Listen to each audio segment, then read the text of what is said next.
Hello everyone and welcome to the online class. Dear student, अभी तक हमने English literature में सेकेंड यूनिट तक के चैप्टर्स देख लिए। ग्रामर में भी हमने सेंटेंस और उसके टाइप्स देख लिए। आज हम थोड़ा सा वोकैबुलरी पार्ट करेंगे, जिसमें मैं आपको पैसेज के रिलेटेड पढ़ाऊँगी, जिसमें हमारा एक कंप्रीहेंशन पार्ट है। उसमें मैं आपको पैसेज समझाऊँगी और उसके थ्रू जो क्वेश्चंस दिए हैं उसके लिए हम क्वेश्चन आंसर का डिस्कशन करेंगे। अब पैसेज ज़रूरी क्यों होता है? आपने देखा होगा कि इंग्लिश का पेपर जब भी आता है तब एक पार्ट होता है जिसमें हम पैसेज राइटिंग देते हैं। पैसेज राइटिंग इसलिए ज़रूरी है क्योंकि इससे हमें हमारी जो राइटिंग स्किल है वो भी बढ़ती है और अंडरस्टैंडिंग स्किल है वो भी बढ़ती है, रीडिंग स्किल भी बढ़ती है। पैसेज काफ़ी डीपेंड यानी काफ़ी गहराई से सोचने के लिए हमें मजबूर कर देता है, क्योंकि जब भी हम पूरे पैसेज को पढ़ते हैं तब हम उसमें से काफ़ी सारे मीनिंग फाइंड करते हैं और वो पैसेज क्या कहना चाह रहा है या किस लिए लिखा गया है उसके मतलब को समझने की कोशिश करते हैं, जिससे हम एक ऑथर ने, एक राइटर ने क्या कहा, क्या लिखा, उसकी सोच क्या थी, उसे समझते हैं। इसलिए हमारी जो इंग्लिश स्किल्स है उसका एक पार्ट पैसेज भी माना जाता है। तो इसी के साथ आज हम हमारा फर्स्ट कंप्रीहेंशन पार्ट देखेंगे, जिसमें हमारा फर्स्ट पैसेज राइटिंग है। Read the passage given below and answer the question. यहाँ हमें एक पैसेज दिया गया है जिसे हमें पढ़ना है और उसके साथ साथ हमें उसके रिलेटेड क्वेश्चन दिए गए हैं, वो क्वेश्चन आंसर भी हम डिस्कस करेंगे। आप एक पिक्चर दी गई है, उसमें देख सकते हैं कि कुछ बच्चे हैं जो कि बेनियन ट्री के ऊपर खेल रहे हैं और वो बेनियन ट्री बहुत ही ओल्ड सा लग रहा है ना। चलिए अब पैसेज पढ़ते हैं और देखते हैं कि क्या हम इस ऐसे शॉर्ट स्टोरी हमें क्या बताया गया है, क्या समझाया गया है। The old banyan tree had stood for years in the backyard of the mansion. एक बहुत ही पुराना बरगद का पेड़ काफ़ी सालों से एक मैंशन के पिछले हिस्से में खड़ा था। Many people had lived there. बहुत सारे लोग वहाँ रहते थे। Children had played in the mansion and climbed the tree, swung on its branches and enjoyed a wonderful childhood. बच्चे अक्सर वहाँ आके खेला करते थे, जो कि मैंशन में ही रहते थे, पर वो आते थे उस बरगद के पेड़ के ऊपर, कभी उसके ब्रांचेस पे से वो स्वंग करते थे यानी लटकते थे, कभी पेड़ के ऊपर चढ़ के वो इस तरीके से खेला करते थे और अपने बचपन को बहुत ही मज़ेदार ज़िंदगी में गुजारा करते थे।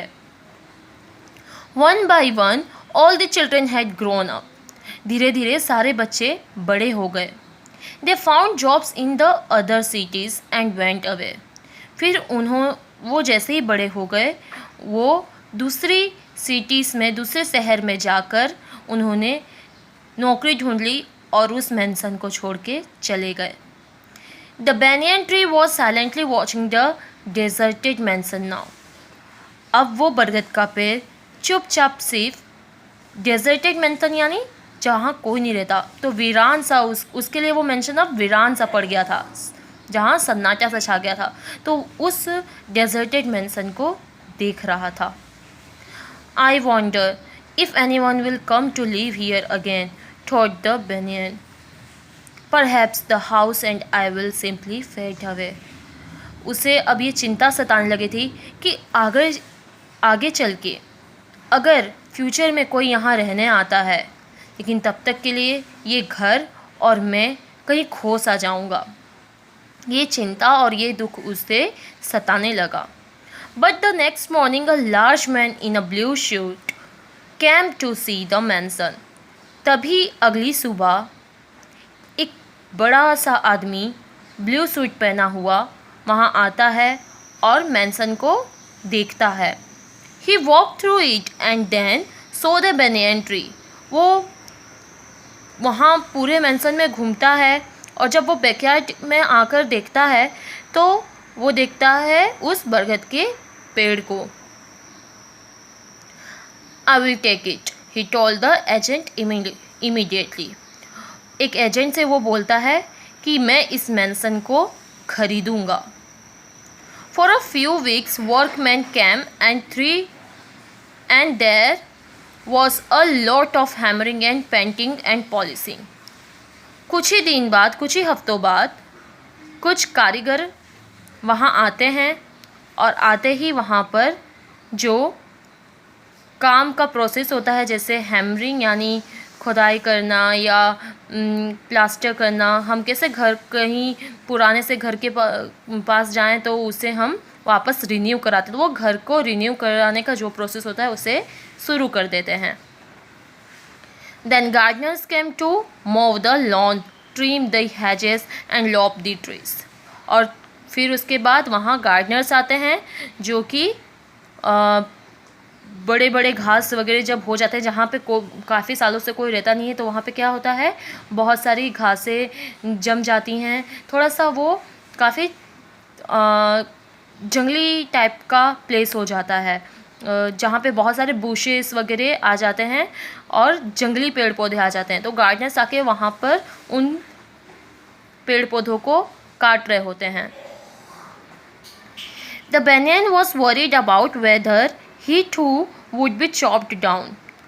तभी वो जो बरगद का पेड़ होता है वो घबरा सा जाता है, उसे लगता है कि कहीं उसे भी काट ना दिया जाए।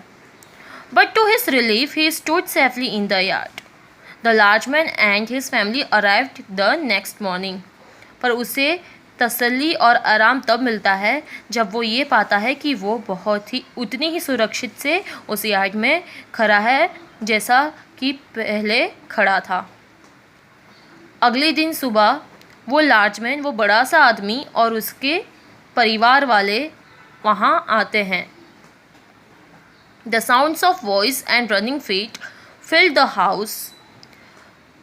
वहाँ पर जो बात की या हंसी की खिलखिलाहट गूंजती है, दौड़ने पे जो पेड़ों की आवाज़ आती है, वो उस हाउस को अब पूरा भरा हुआ सा महसूस कराती है। अब वो जगह खालीपन सा नहीं लगता, ऐसा लगता है कि हाँ, यहाँ पर भी लोग रहने आ गए हैं। Two little boys came running out with a small girl trotting after them. The boys scrambled onto the branches and climbed up. They put the girl on one branch that was like a swing. दो छोटे से बच्चे आते हैं और उनके पीछे पीछे एक छोटी सी लड़की भी आती है। वो लड़के आकर सीधे ब्रांचेस के ऊपर चढ़ से जाते हैं और लड़की को भी एक ब्रांच पे रख देते हैं। वो ब्रांच कैसे होती है? It is like a swing, यानी जैसे कि वो झूला खा सके वैसी होती है। She swung happily to and fro watching her brothers. वो भी अपने भाइयों को देखकर वैसे ही झूला खाने लगती है जैसे कि उसके भाई खा रहे होते हैं। The birds that nested in the banyan, the squirrels, the owl in the hollow, and all the creatures were delighted, for now they could have fun playing with the children, and there would be lots of crumbles and food too. The banyan smiled, for now he knew he would not be lonely anymore. जो creatures उस पेड़ पे रह रहे होते हैं, जैसे कि चिड़िया, गिलहरी, उल्लू, ये सब ये देखकर काफ़ी खुश होते हैं कि अब वो अकेलापन महसूस नहीं करेंगे, बच्चों के साथ खेलने का मौका उन्हें भी मिलेगा, बहुत सारे फूड भी उन्हें मिलेंगे खाने को। ये सब कुछ देखकर अब जो बरगद का पेड़ होता है उसे एक दिल से तसल्ली मिलती है और वो खुश होता है, क्योंकि वो समझ जाता है और जान जाता है कि अब वो अकेला नहीं रहेगा। तो ये बहुत ही शॉर्ट स्टोरी दी गई हमें, जिसमें ये समझाया गया है कि इतने पुराने समय से रहने वाले पेड़ को हम भले ही हमारा बचपन जहाँ गुजरता है, तो यहाँ पर पेड़ में भी एक जान बताई गई है कि हमारे रहने ना रहने से उन्हें भी फ़र्क पड़ता है, वो भी हमारे परिवार के हिस्से जैसे होते हैं। तो हमें बस यही चीज़ सिखाया गया कि जब एक जगह पे वीरान पड़ जाता है तो वो यहाँ पर इस स्टोरी से जो हमारे ऑथर हैं जिन्होंने ये पैसेज को लिखा है, उन्होंने ये डिस्क्राइब किया है कि उस ट्री को अकेलापन सा महसूस होने लगता है, क्योंकि बच्चे जो छोटे से ही उसके आसपास खेलते थे, अचानक से बड़े होते ही वो चले जाते हैं और सन्नाटा सा छा जाता है। अब डिस्कस करेंगे हम क्वेश्चन आंसर, जो कि हमें इस पैसेज में से ही पूछे गए हैं। Answer the following question. Question number 1 हमें पूछा गया है, where did the banyan tree stand.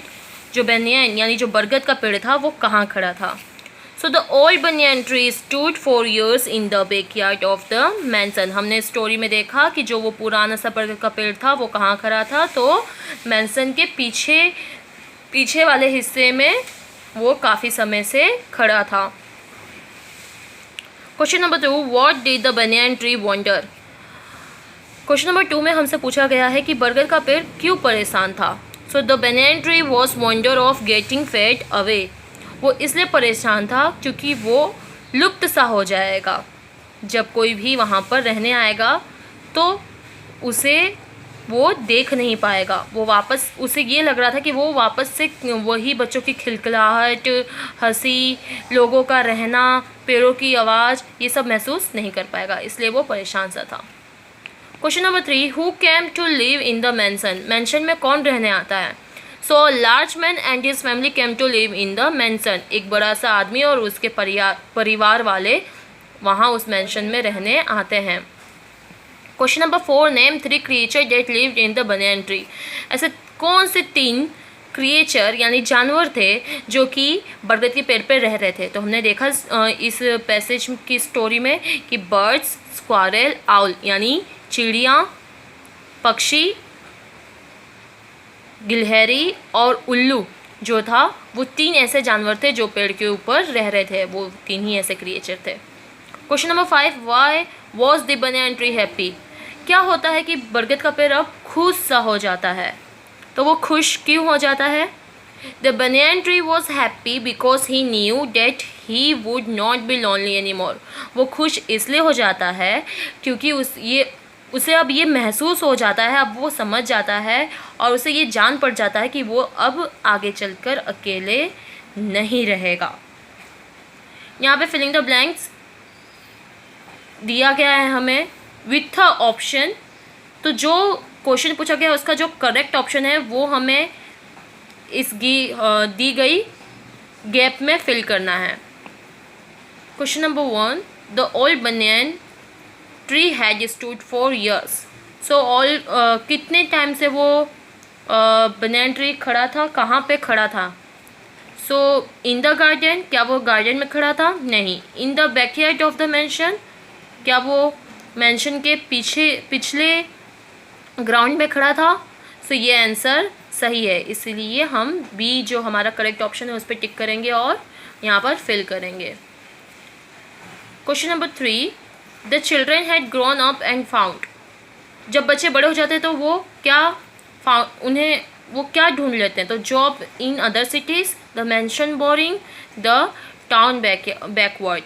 उन्हें क्या वो जो टाउन था वो बैकवर्ड लगने लगता है, क्या मैंशन बोरिंग लगने लगता है, या बड़े होके वो जॉब करने दूसरी सिटीज़ में चले जाते हैं। तो वो हमने इस स्टोरी में देखा था कि वो बड़े होके दूसरे स्टेट्स में, दूसरे सिटीज़ में जॉब करने चले जाते हैं।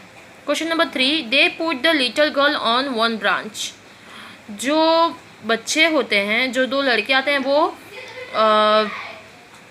लिटिल गर्ल को जिस ब्रांच पे रखते हैं वो कैसे होता है। तो आगे क्या, इसके आगे हमें एक स्टेटमेंट जोड़ना है कि आगे का स्टेटमेंट क्या था।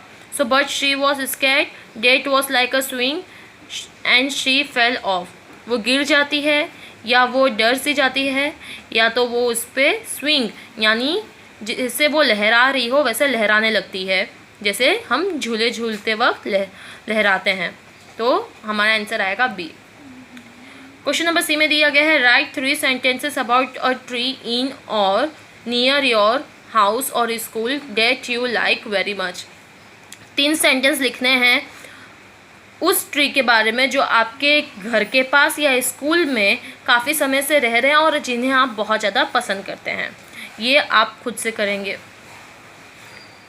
सो आज के वीडियो में आपने देखा कि कंप्रीहेंसिव पार्ट में पैसेज, हमने ये सीखा कि पैसेज क्यों इम्पोर्टेंट है, क्यों हमारे इंग्लिश का एक पार्ट माना जाता है पैसेज, और इससे हमें क्या सीखने और समझने को मिलता है और क्या स्किल्स हमारी गेन होती है। आज के वीडियो में इतना ही। Thank you.